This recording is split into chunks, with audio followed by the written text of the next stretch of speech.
ચલો તો કેમ છો ટ્રેડર મિત્રો. આજના વિડીયોમાં આપણે જે ગોલ્ડની લાસ્ટ કેટલાક વીકની પ્રાઇસ એક્શન છે, એમ તો અહીંથી જે લાસ્ટ વીક હતું ત્યારથીની જે પ્રાઇસ એક્શન છે એ જ વસ્તુ જોવાના છે.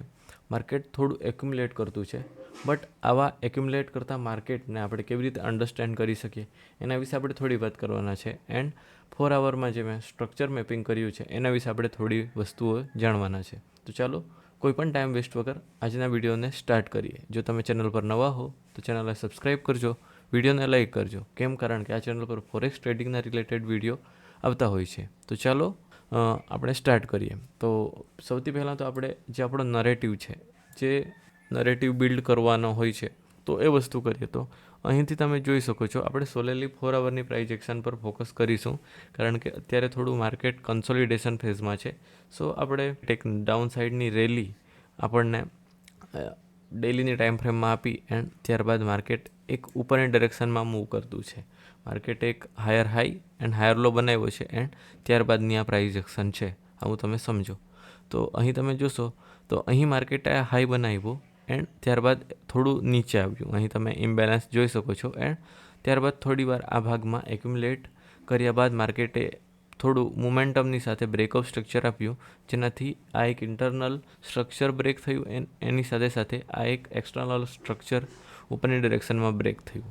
એન્ડ ત્યારબાદ જો તમે ધ્યાનથી જોશો તો માર્કેટે આ એક કેન્ડલ બનાવી એન્ડ એની અંદર તમે જોઈ શકો છો કે 1 2 3 4 4 કેન્ડલ બનાવી. મીન્સ કે આ કેન્ડલની અંદર 4 ઇનસાઇડ બાર બનાવી એન્ડ ત્યારબાદ આને બ્રેક કર્યું એન્ડ આની નીચેની લિક્વિડિટી લઈને માર્કેટે અહીં મૂવ કર્યું. સો જ્યારે આટલી પ્રાઇસ એક્શન બની ત્યારે આપણે આને as a breakup structure mark કરી શકતા હતા. એન્ડ જે વીક હતું એ વીક આ એક કન્સોલિડેશનમાં પૂરું થયું. એન્ડ જે નેક્સ્ટ વીક જે લાસ્ટ વીક હતું એ સીધું ઓપન થયું ગેપ ડાઉન સાથે. તો આ ગેપ ડાઉન ઓપન થવાનું કારણ શું હતું? તો ઘણા લોકોએ આ ભાગમાંથી માર્કેટને બાય કરેલું હશે. તો જે ઓર્ડર્સ છે એની નીચે અહીં સ્ટોપ લોસીસ વગેરે હશે. તો માર્કેટે શું કર્યું? તો આ ભાગમાંથી જેટલા પણ સ્ટોપ લોસ વગેરે હશે એમને કાઢવા માટે માર્કેટે સીધું ગેપ ડાઉન ખુલ્યું એન્ડ અહીંથી જેટલા પણ ઓર્ડર હશે એ બધા માર્કેટે લઈ લીધા. હવે તમે અહીં જોશો તો અહીં માર્કેટે આની અંદર ટેપ કર્યું છે. હવે આપણે આને જોઈએ તો હજુ પણ માર્કેટે આને મિટિગેટ કર્યું નથી. સો આપણે આ કેન્ડલને જે આ ઝોન છે આને માર્ક કર્યું છે. હવે તમે જોશો તો માર્કેટે અહીંથી આ સાઈડ મૂવ કર્યું. માર્કેટમાં હાઈ એન્ડ લો છે, તો માર્કેટમાં અહીં લિક્વિડિટી રહેલી છે. સો માર્કેટે કન્ટિન્યુ ઉપરની ડિરેક્શનમાં મૂવ કર્યું. અહીં તમે ધ્યાનથી જોશો તો અહીંથી તમે જોઈ શકો કે માર્કેટે અહીંથી એક પણ કેન્ડલ બેરિશ બનાવી નહીં, સીધું માર્કેટે ઉપરની ડિરેક્શનમાં મૂવ કર્યું. કેમ?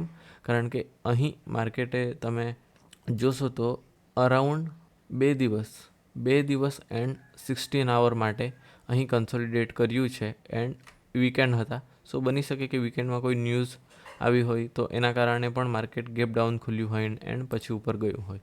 તો કન્ટિન્યુ માર્કેટે ઉપરની ડિરેક્શનમાં ગયું. હવે માર્કેટે અહીંથી લિક્વિડિટી કાઢી દીધી. હવે લિક્વિડિટી કાઢ્યા બાદ એક આ રેન્જ બની ગઈ. તો આ રેન્જમાં માર્કેટે તમે જોઈ શકો કે કેટલા ટાઈમ મૂવ કર્યું. એન્ડ અહીંથી તમે ધ્યાનથી અહીં જોશો તો તમે બીજા 2 દિવસ માટે માર્કેટે અહીં કન્સોલિડેટ કર્યું એન્ડ ત્યારબાદ માર્કેટે અહીં નીચેની લિક્વિડિટી કાઢી ને આ ઝોનમાંથી માર્કેટે કન્ટિન્યુ ઉપર ગયું. એન્ડ જે આપણો સ્વેપ્ટ થયેલો હાઈ છે, આ આપણો હાઈ સ્વેપ્ટ થયો છે એન્ડ આ જે સ્વીપ થયેલું છે એને ફરીથી માર્કેટે સ્વીપ કર્યું. એન્ડ તમને ખબર જ હશે કે માર્કેટ આવું ક્યારે કરતું હોય? જ્યારે માર્કેટ કોઈ ઓપોઝિટ ડિરેક્શનમાં મૂવ કરવાનું હોય એના પહેલાં માર્કેટ જે રિસેન્ટ સ્વેપ થયેલો હોય એ હાઈને પણ સ્વેપ્ટ કરે છે, જેથી માર્કેટમાં જે લોકો એન્ટર થયા હોય એવો માર્કેટમાંથી બહાર થઈ જાય. એન્ડ પછી તમે જોશો તો ફરી આપણને એક ગેપ ડાઉન જોવા મળ્યું. એન્ડ અહીં જોઈ શકો છો કે માર્કેટે આ ઝોનને ઇન્વેલિડેટ કર્યું એન્ડ ઉપર માર્કેટે મૂવ કર્યું. જોઈ શકો છો તમે અહીં જો તમારે માર્ક કરવું હોય તો આને એઝ તમે સપ્લાય ઝોન માર્ક કરી શકો છો. એન્ડ આટલું મૂવ કર્યા બાદ માર્કેટે નીચેની ડિરેક્શનમાં મૂવ કર્યું એન્ડ અહીં એક સપ્લાય ઝોન બનતું છે, બટ જે આ બ્રેક છે એ બનવા માટે જવાબદાર કેન્ડલ આ છે. સો માર્કેટે અહીં આ સપ્લાય ઝોનમાંથી રિએક્ટ કર્યું એન્ડ ફરીથી માર્કેટ પાછું કન્સોલિડેશન ફેઝમાં આવી ગયું છે. અહીં તમે જોશો ધ્યાનથી તો બીજા 2 દિવસ એન્ડ 20 કલાક માટે માર્કેટ આ જ ભાગમાં કન્સોલિડેટ કરી રહ્યું છે. હવે થોડું આપણે લોંગ ટર્મનું વિચારીએ તો આ આપણું જે ઝોન છે આ હજી માર્કેટ અહીં આ ઝોનમાં લિક્વિડિટી આ ભાગમાં રહેલી છે.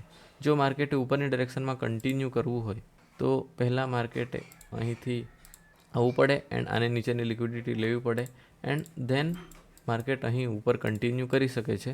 બટ એક વસ્તુ હંમેશા ધ્યાન રાખો કે જે માર્કેટ છે એ લિક્વિડિટીના કારણે મૂવ કરે છે. તો બની શકે કે માર્કેટ આ લોની નીચેની લિક્વિડિટી લઈ લે, કારણ કે આ જ રેન્જ એક છે બનતી. સો બની શકે કે માર્કેટ અહીંથી લિક્વિડિટી લઈને પણ કન્ટિન્યુ કરી શકે છે, ક્યાં તો માર્કેટ આ ઝોનને લિક્વિડેટ કરીને પણ ઉપર જઈ શકે છે. જોઈએ હવે માર્કેટ કઈ રીતે મૂવ કરે. તો આ જ વસ્તુ તમારે સમજવાની છે.